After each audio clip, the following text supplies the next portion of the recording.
Bollywood silver screen presenting what lies beneath.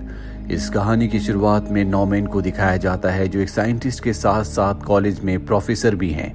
वो अभी कुछ ही वक्त पहले अपनी पत्नी क्लेयर के साथ वॉरमोंट में शिफ्ट हुए हैं। दरअसल डॉक्टर नॉर्मन हमेशा बिजी रहते हैं, इसीलिए वो अपनी पत्नी क्लेयर को ज्यादा वक्त नहीं देते। इनकी एक बेटी भी है जो कॉलेज के लिए अब घर से दूर जा चुकी है, इसीलिए क्लेयर हमेशा उदास रहती है। ज्यादातर वक्त वो अपने अतीत के उन पलों को याद करती है जब वो अपने परिवार के साथ बहुत खुश थी, जब सबके पास उसके लिए टाइम था।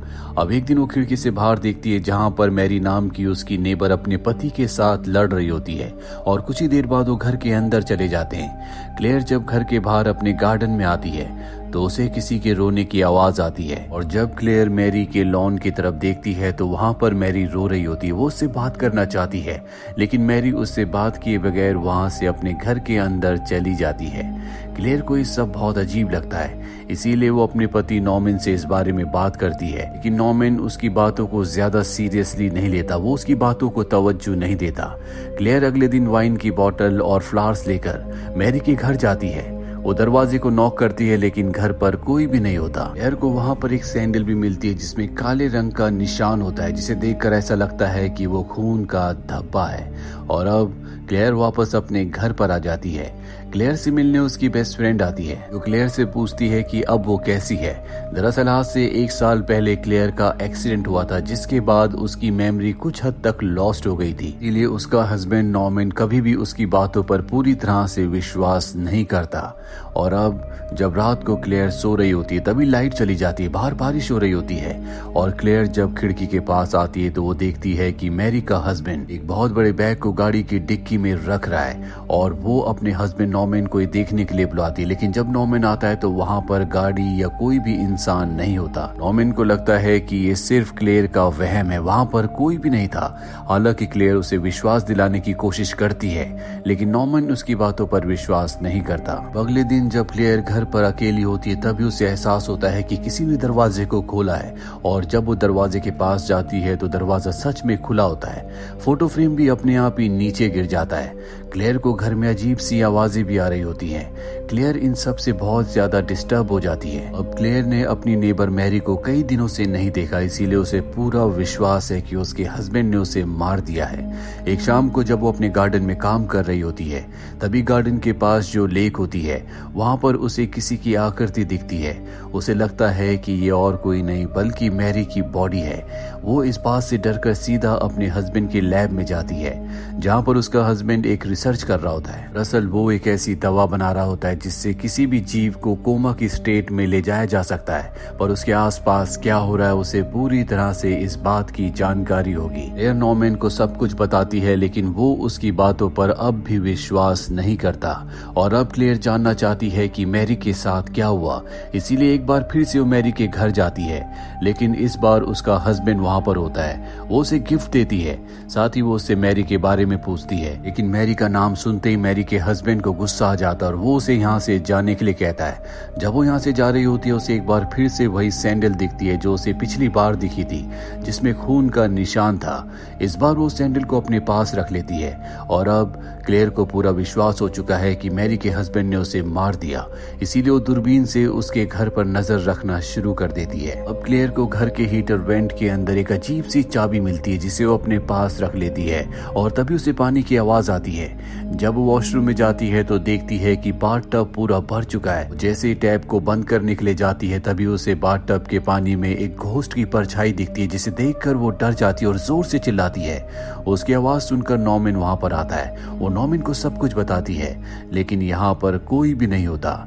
और अब नॉर्मन को लगता है कि उसकी दिमागी हालत खराब हो रही है, इसीलिए अगली सुबह वो उसे अपने साथ एक साइकाइट्रिस्ट के पास ले जाता है। क्लेयर को पूरा विश्वास है कि उसकी दिमागी हालत पूरी तरह से ठीक है।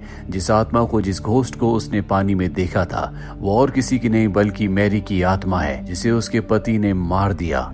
और अब जबकि वो जानती है कि नॉर्मन उसकी बातों पर विश्वास नहीं करता। इसीलिए वो अपनी बेस्ट फ्रेंड को बुलाती है और उस सैंडल की मदद से, जिसमें खून का निशान होता है, ये स्पिरिट कॉल करते हैं, यानी कि मैरी की आत्मा को बुलाने की कोशिश करते हैं, लेकिन इन्हें कोई भी रिस्पॉन्स नहीं मिलता। इसीलिए यहाँ पर जो क्लेयर की दोस्त होती है वो अपने घर चली जाती है और उसके घर जाने के बाद क्लेयर को यहाँ पर अजीब अजीब सी आवाजें आना शुरू हो जाती है। जब वो वॉशरूम में जाती है तो देखती है कि बाथ टब भरा हुआ है और एक बार फिर से उसे घोस्ट की परछाई उसमें दिखती है। वो उसे चिल्लाकर पूछती है कि तुम्हें क्या चाहिए, और तभी विंडो पर लिखा हुआ आता है यू नो, यानी कि तुम्हें पता है। यहाँ पर घर का कंप्यूटर भी अपने आप ही ऑन हो जाता है, जिस पर लिखा होता है MEF। क्लेयर को लगता है कि ये मैरी के नाम के इनिशियल्स हैं, इसीलिए वो अपने पति के पास जाती है, लेकिन इस बार भी नॉर्मन उसकी बातों पर विश्वास नहीं करता। क्लेयर फ्रस्ट्रेट होकर बाहर आ जाती है, जहाँ पर उसे मैरी का हस्बैंड दिखता है, जिसे वो चिल्ला चिल्ला कर कहती है कि तुमने अपनी पत्नी का खून किया है, तुम एक कातिल हो। इससे पहले कि वो कुछ कहता, वहां पर उसकी पत्नी मैरी आ जाती है, जिसे देखकर क्लेयर पूरी तरह से हैरान हो जाती है। दरअसल मैरी अब भी जिंदा है और ये सब देखने के बाद क्लेयर को विश्वास हो जाता है कि उसने जो कुछ भी देखा था, जो कुछ महसूस किया था, वो सब उसके दिमाग का वहम था, उसका असलियत से कोई लेना देना नहीं है। अगली सुबह क्लेयर उस फोटो फ्रेम को रिपेयर कर रही होती है जो गिर गया था, जो टूट गया था। फ्रेम के अंदर उसे एक न्यूज़पेपर की कटिंग मिलती है जिसमें एक लड़की के मिसिंग की न्यूज होती है, और जब वो उसे इंटरनेट पर सर्च करती है तो उसे पता चलता है कि जिस लड़की की वो न्यूज है उसका नाम है मेडिसन एलिजाबेथ फ्रैंक, यानी कि MEF, जो कि कंप्यूटर स्क्रीन पर अपने आप ही लिखा हुआ था। उसे अब विश्वास हो जाता है कि जो कुछ उसके साथ हुआ था वो उसके दिमाग का वहम नहीं था, बल्कि सच्चाई से कहीं न कहीं उसका ताल्लुक है। साथ ही क्लेयर को ये भी पता चलता है कि ये लड़की आज से 1 साल पहले उसके हस्बैंड नॉर्मन के कॉलेज में पढ़ा करती थी, और अब वो नॉर्मन से इस लड़की के बारे में पूछती है, लेकिन नॉर्मन साफ साफ मना कर देता है कि वो इस नाम की किसी भी लड़की को नहीं जानता। साथ ही वो गुस्से से क्लेयर को ये भी कहता है कि उसे इन सब पागलपनों को छोड़ देना चाहिए, लेकिन क्लेयर को पूरा विश्वास है कि उसने जिस आत्मा को देखा था वो और किसी की नहीं बल्कि वो मेडिसन की थी। इसीलिए अगले दिन वो मेडिसन के घर जाती है, जहाँ पर वो उसकी मॉम से मिलती है, और वापस आते हुए वो मेडिसन के कुछ बाल भी ले आती है, जिसके बाद एक बार फिर से वो स्पिरिट कॉल करती है और इस बार वो आत्मा उसे अपने वश में कर लेती है। और अब जब क्लेयर का हस्बैंड नॉर्मन घर आता है तो वो देखता है कि क्लेयर उसे सीड्यूस कर रही है। ये दोनों एक दूसरे के बहुत क्लोज आ जाते हैं और तभी नॉर्मन को अपनी पत्नी क्लेयर के चेहरे पर मेडिसन के चेहरे की छवि दिखती है, जिससे वो डर जाता है। वो क्लेयर को धक्का देता है, क्लेयर नीचे गिर जाती है और उसके हाथ में जो मेडिसन का हेयर लॉक था जिसमें उसके हेयर थे वो उसके हाथ से छूट जाता है, जिसके बाद वो वापस अपनी सेंसेस में आ जाती है, यानी कि अब वो पजेस्ड नहीं है। इस पूरे घटनाक्रम के बाद क्लेयर की वो याददाश्त जो कि 1 साल पहले कई हद तक चली गई थी वो वापस आ जाती है। उसे याद आता है कि उसने अपने हस्बैंड नॉर्मन के साथ एक बार मेडिसन को देखा था, और जब वो ये बात अपने हस्बैंड से यानी कि नॉर्मन से पूछती है तो इस बार वो एक्सेप्ट कर लेता है। वो कहता है कि जब तुम्हारे और मेरे बीच में सब कुछ बहुत अच्छा नहीं चल रहा था, मेरे और मेडिसन के बीच में अफेयर हुआ था जो बहुत ज्यादा वक्त तक नहीं चला था। इसके बाद यहाँ से क्लेयर सीधा अपनी बेस्ट फ्रेंड के पास जाती है और उसे सब कुछ बताती है। उसकी बेस्ट फ्रेंड कहती है कि मैंने भी तुम्हारे हस्बैंड को एक ब्लॉन्ड वुमन के साथ देखा था जो शहर के बाहर एक कैफे में थे। दरअसल वो मेडिसिन की बात कर रही होती है और अब क्लेयर घर वापस आकर नॉर्मन से सब कुछ पूछती है। नॉर्मन कहता मैं कभी उसके साथ शहर से बाहर नहीं गया, मेरा उसके साथ अफेयर था और जल्दी मुझे एहसास हो गया था कि ये सब कुछ गलत है, इसीलिए मैं सब कुछ खत्म करना चाहता था। जिसके बाद मेडिसिन ने मुझे मारने की, तुम्हें मारने की धमकी दी, पर एक दिन अचानक से वो खुद कहीं गायब हो गई। इससे ज्यादा मुझे कुछ नहीं पता। और अब क्लेयर को पूरा विश्वास हो चुका है जो आत्मा उन्हें परेशान कर रही है वो और किसी की नहीं बल्कि मेडिसिन की है। वो अब भी इनसे बदला लेना चाहती है। क्लेयर इस बात का कारण जानना चाहती है कि मेडिसिन की आत्मा उनसे क्यों बदला लेना चाहती है, इसीलिए वो शहर से बाहर उसी जगह जाती है जहाँ पर उसकी दोस्त ने उसे बताया था कि उसने उसके पति को उस ब्लॉन्ड वुमेन यानी कि मेडिसिन के साथ देखा था। यहाँ पहुंचकर क्लेयर को पता चलता है कि उसका हस्बैंड नॉर्मन उससे झूठ बोल रहा था। वो यहाँ पर मेडिसिन के साथ एक बार नहीं बल्कि कई बार आ चुका है। क्लेयर ये सब जानकर शॉक्ड हो जाती है क्योंकि उसके हस्बैंड नॉर्मन ने उससे झूठ कहा है। अब वो घर वापस आ जाती है। यहाँ वो देखती है कि उसका हस्बैंड नॉर्मन बाथ टब में गिरा हुआ है। वो उसे वहां से बाहर निकालती है। नॉर्मन कहता है कि वो सिर्फ गलती से उसमें गिर गया था। क्लेयर उससे पूछती है कि तुमने मेडिसन को मारा है। वो कहता है कि मैंने उसे नहीं मारा। क्लेयर को उसकी बातों पर विश्वास तो नहीं है, लेकिन उसके पास नॉर्मन के खिलाफ कोई भी सबूत नहीं है। अब वो घर के पास वाली लेक में जाती है। उसके हाथ में मेडिसन के हेयर्स भी होते हैं और बार बार उसका ध्यान इसी लेक की तरफ जा रहा होता है और तभी एक अनजान शक्ति उसे पानी के अंदर खींच लेती है। जब वो पानी के तल में पहुंचती है तो वहां पर उसे एक बॉक्स दिखता है जिसमें उसी तरह का सिंबल बना होता है जिस तरह का सिंबल उसने मेडिसन की फोटो में उसके नेकलेस पर देखा था। पर इससे पहले कि वो उस बॉक्स को पकड़ती, उसका हस्बैंड नॉर्मन उसे ऊपर खींच लेता है। फिर इसके बाद एक बार फिर से शहर के पास उसी जगह जाती है जहां पर उसका हस्बैंड मेडिसन के साथ कई बार जा चुका था। वहां वो एक शॉप में जाती है जहां पर उसे एक ज्वेलरी बॉक्स दिखता है जिसका डिजाइन हूबहू उसी बॉक्स की तरह होता है जो उसे लेक के अंदर दिखा था। और अब क्लेयर को पूरा यकीन हो चुका है कि इस बॉक्स का मेडिसन की जिंदगी से कोई ना कोई संबंध जरूर है, इसीलिए वो लेक के अंदर जाकर उस बॉक्स को निकाल लेती है। बॉक्स उसी की से खुलता है जो कि उसे हीटर वेंट के अंदर कुछ दिन पहले मिली थी। और जब वो इस बॉक्स को खोलती है तो इसके अंदर मेडिसन की चेन, उसका नेकलेस होता है। ये सबूत पाने के बाद उसे पूरा यकीन हो चुका है कि उसके हस्बैंड नॉर्मन ने ही मेडिसन को मारा है। वो एक बार फिर से उससे कन्फ्रंट करती है और इस बार उसका हस्बैंड अपनी स्टोरी को बदल देता है।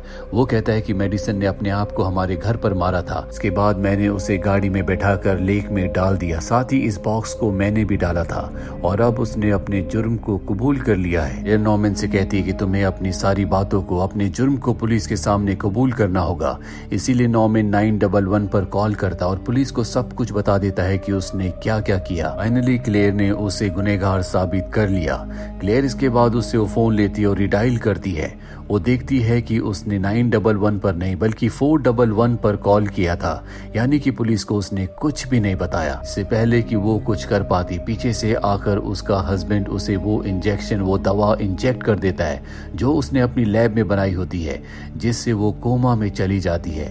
लेकिन उसे सब कुछ पता है, उसको हर एक चीज का एहसास है कि उसके आसपास क्या चल रहा है। अब जबकि नॉर्मन को पता है कि क्लेयर उसका कुछ भी नहीं बिगाड़ सकती तो वो उसे सच बताता है। वो कहता है कि मेरा और मेडिसन का अफेयर था, मैं उस अफेयर से निकलना चाहता था, लेकिन मेडिसन ने मुझे धमकी दी कि अगर मैंने ऐसा किया तो प्रिंसिपल को यानी कि डीन को सब कुछ बता देगी, इसीलिए मुझे उसे मारना पड़ा और अब तुम्हारी बारी है। इसके बाद वो उसे बाथटब में ले जाता है। वो उसे मारने से पहले उसे आखिरी बार किस करने वाला होता है, लेकिन तभी उसे उसके चेहरे पर मेडिसन का चेहरा दिखता है जिससे वो पीछे हटता है। गलती से उसका पैर स्लिप हो जाता है और उसका सर मिरर से टकराता है जिससे वो जख्मी होकर वहीं बेहोश हो जाता है। फिर जिसके ऊपर दवा का गहरा असर होता है, लेकिन पानी की ठंडक की वजह से वो होश में आ जाती है और किसी तरह से अपने आप को संभालते हुए बड़ी मुश्किल से नीचे गाड़ी तक आती है। अब वो गाड़ी से यहाँ से निकल रही होती है और जब गाड़ी ब्रिज पर होती है जो कि लेक के ऊपर है तो उसे पता चलता है कि उसका हस्बैंड नॉर्मन भी गाड़ी के पीछे है जो उसके ऊपर हमला कर देता है,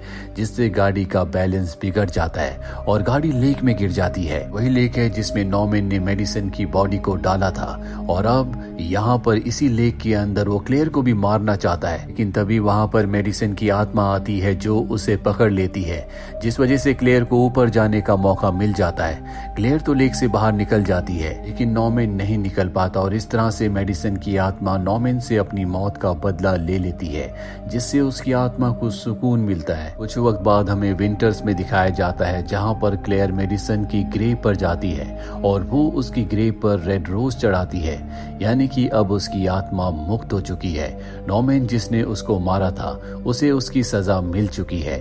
इसी के साथ ये फिल्म, ये कहानी यहीं पर खत्म हो जाती है। उम्मीद करते हैं कि ये कहानी आपको पसंद आई होगी।